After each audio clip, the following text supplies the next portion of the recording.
माई भागी ने ये लफ्ज़ सुने, मगर ठीक ऐसे ही जैसे कोई ख्वाब में दूर की आवाज़ सुनता है और इसका मतलब कुछ समझता है कुछ नहीं समझता। इसने बेखबरी के आलम में अंगूठा आगे कर दिया। अदालत के आदमी ने इस पे स्याही लगा दी। उसे पकड़ के इसका निशान कागज़ पे लगा दिया। इसको क्या मालूम था कि ये स्याही इसके कागज़ पे नहीं फेरी बल्कि अपने मुस्तकबिल की खुशी पे फेर ली है। इतने में जावेद ने 800 रुपये गिन के इसकी झोली में डाल दिए।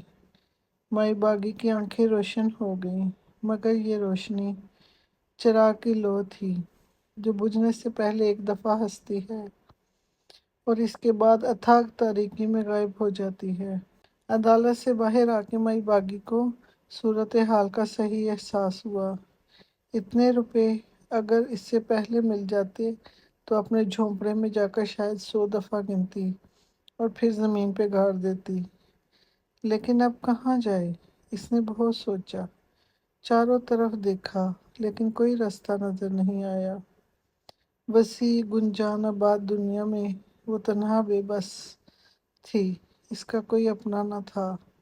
इसके पास रुपए थे, लेकिन रुपए रखने को जगह न थी। इसको किसी सहारे की ज़रूरत थी। अंधी बहरी दुनिया के तूफान में कौन इसका हाथ थामेगा? किस छत तले जाकर पनाह लेगी? एक झोंपड़ा था, बरसों का मुन्नस व गमहार। इसमें निस्फ जवानी और निस्फ बुढ़ापे के दिन गुजारे थे। गरीब बच्चे, बेकस औरतें सब इसके पास आती थीं। ये इनके रिश्तेदार थे। आज सब बिछड़ गए। आज इस घर के दरवाजे इस पर बंद हो गए। बेचारी कहाँ जाए? किस तरफ? किधर? लोग कचहरी से निकलते तो तेजी से शहर की तरफ चले जाते। इसके घर होंगे, मगर माई बागी का घर कहाँ है? इसके पास महल न था, आलीशान मकान न था एक फूस का झोंपड़ा और कच्चा भाड़। जालिमों ने वो भी छीन लिया। माई बागी रोने लगी। इसकी दिल हराश नालों ने राहगीरों के दिल दहला दिए। अब क्या हो सकता था? कागज पे अंगूठा लग चुका था। वो रुपये ले चुकी थी। झोंपड़ा पराया हो चुका था। शाम का वक़्त था। माई बागी सेठ यूसुफ की दुकान पे पहुंची और डरते डरते एक तरफ खड़ी हो गई, जैसे कोई गदागर हो। अब इसमें वो हौसला और जुर्रत न थी जिसकी सारी दिल्ली में धाक बंदी हुई थी जब वो घर वाली थी। अब बेघर थी, जिसका दुनिया में कोई अपना न था। सेठ शौकत ने उसे देखा तो उसकी आंखों में पानी आ गया। गुरूर के लाखों दुश्मन हैं, बेबसी का एक भी नहीं। अब इन्हें किस बात पे गुस्सा आता? एक बेकारन पर? वैसे अच्छे कम ज़रफ न थे। उठ के बाहर आ गए और बोले, माई बागी। माई बागी ने रुपए ज़मीन पे डाल दिए और कहा, ये तुम्हारे रुपए हैं, इन्हें संभाल लो। ये तुमको मुबारक हो। तुमने 450 कहा था, ये 800 हैं। मेरा झोंपड़ा मेरे हाथ से गया, पर तुम्हारे कलेजे में तो ठंड पड़ गई। माई बागी के लफ्ज़ नहीं थे, जहर में बुझे हुए तीर थे। शेर साहब बेताब हो गए और आगे बढ़ गए। माई बागी के पाँव में गिर के माफ़ी मांगे। इन्हें अब मालूम हुआ कि ये मैंने क्या किया है। इस गरीब बुढ़ी के दिल में घर का ऐसा प्यार होगा, ये इन्हें आज मालूम हुआ। मगर माई बागी वहाँ न थी। अलबत्ता इसके रुपए ज़मीन पे बिखरे पड़े थे। ये रुपए न थे, माई बागी के दिल के टुकड़े थे। ये रुपए न थे, माई बागी की हसरतें थीं, खून से शराबूर। आज रात को माई बागी अपने झोंपड़े में दाखिल हुई, मगर इस तरह खामोशी से जैसे कोई चोर हो। फूंक फूंक कर पाँव धरती थी। कोई सुन न ले, कोई देख न ले। कभी वो इस झोंपड़े की रानी थी, आज परदेसन थी, जिसका इस पे कोई हक न था। इसने चिराग जलाया। सब कुछ वहीं पड़ा था। एक पीतल की थाली, एक लोटा, 2 कटोरियाँ, एक चारपाई, बस यही इसकी ज़िंदगी का माँ हासिल थे। आज वो इससे विदा होने आई थी। वो नए ज़माने की औरतों में से न थी जो अपने मकान को छोड़ते वक्त एक कतरा भी अश्क नहीं बहाती। نہ ان کے دل پر اس حسرتناک موقع پہ کوئی ہلچل پیدا ہوتی ہے۔ وہ پرانے زمانے کی ان پڑھ جاہل عورت تھی جس کے لیے گھر چھوڑنا دنیا چھوڑنا دونوں برابر تھے۔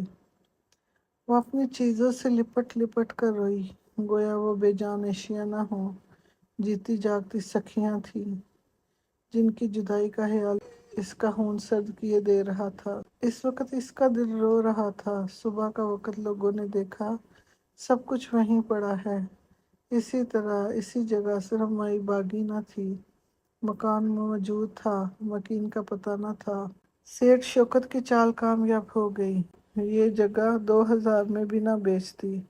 انہوں نے مائی باغی کی بہت تلاش کرائی لیکن کوئی سراغ نہ ملا۔ مگر مائی باغی کہاں تھی؟ شہر سے باہر جمنا کے کنارے جنگل میں۔ وہ اسی رات بھاگ گئی تھی۔ اب اسے شہر سے نفرت ہو گئی تھی۔ وہ چاہتی تھی ایسی جگہ جا رہے جہاں کوئی واقف کار شناسا نظر نہ آئے۔ وہ آدمی کے سایہ سے بھاگتی تھی۔ اس کا دل ٹوٹ گیا تھا۔ اب اس کے کان آوازوں کے بھوکے نہ تھے، نہ اس کے لیے دنیا میں امید کا دل نواز نغمہ باقی رہا تھا۔ بھوکی پیاسی دیوانہ وار چلی جاتی تھی، پتہ نہیں کہاں، شاید وہاں جہاں پر انسانی ہمدردی کی صدائے شیریں فرہاد اور امید کا خیال موہوم بھی نہ ہو۔ وہ اب ایسی جگہ چاہتی تھی جہاں کوئی خوشی، کوئی خوشبو، کوئی روشنی نہ ہو۔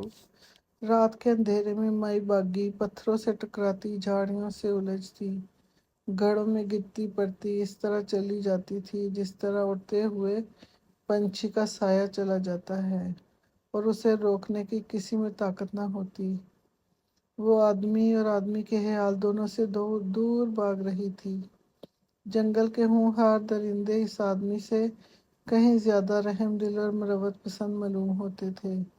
سوچتی تھی، یہ جھوٹ نہیں بولتے، دھوکہ نہیں دیتے، بغل میں چھری رکھ کے منہ میں میٹھی میٹھی باتیں نہیں کرتے، انہیں خوشامد کرنا پسند نہیں آتا، یہ انسان سے 1000 درجہ اچھے ہیں۔ اسی طرح مائی باغی جنگل اور قسمت کے اندھیروں میں بڑھتی چلی جا رہی تھی۔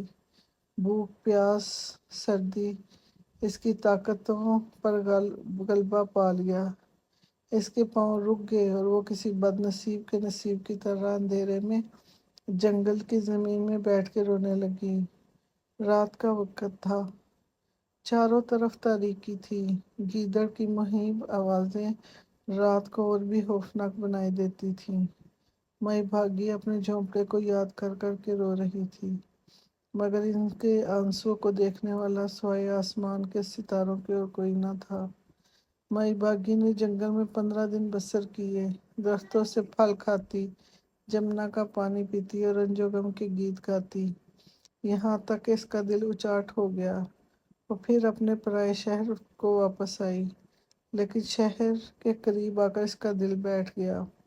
کہاں جاؤں؟ اب میرا اس شہر میں کیا کام؟ لوگ دیکھیں گے تو کیا کہیں گے؟ آخر ارادہ کیا کہ رات میں جاؤں گی تاکہ کوئی دیکھ نہ پائے، مگر رات بہت دیر میں آئی۔ مگر نصیبوں سے وقت کو بھی تو دشمنی ہے۔ مائی باغی اپنے جھونپڑوں کے پاس پہنچی تو اس پہ بجلی سی گر پڑی۔ وہاں جھونپڑا نہ تھا، نہ اس کا باڑ نظر آتا تھا۔ زمین کھدی ہوئی تھی، چھوٹی چھوٹی دیواریں کھڑی تھیں۔ مائی باغی نے یہ دل خراش نعرہ مارا اور زمین پہ بیٹھ گئی۔ اس وقت اسے ایسا معلوم ہوا جیسے چاندنی چوک کی تمام روشنیاں بجھ گئی ہوں اور ستارے آسمان کا ستاروں سے اندھیرے کی چادر میں منہ چھپا لیا ہو۔ اس لمحے مائی باغی کے کانوں میں یہ صدا گونجی، باغی تم نے اس جھونپڑے سے مر کے نکلنا ہے۔ صبح کے وقت وہاں اس کی لاش پڑی تھی۔ اس نے دنیا چھوڑ دی تھی مگر اپنا جھونپڑا نہیں چھوڑا۔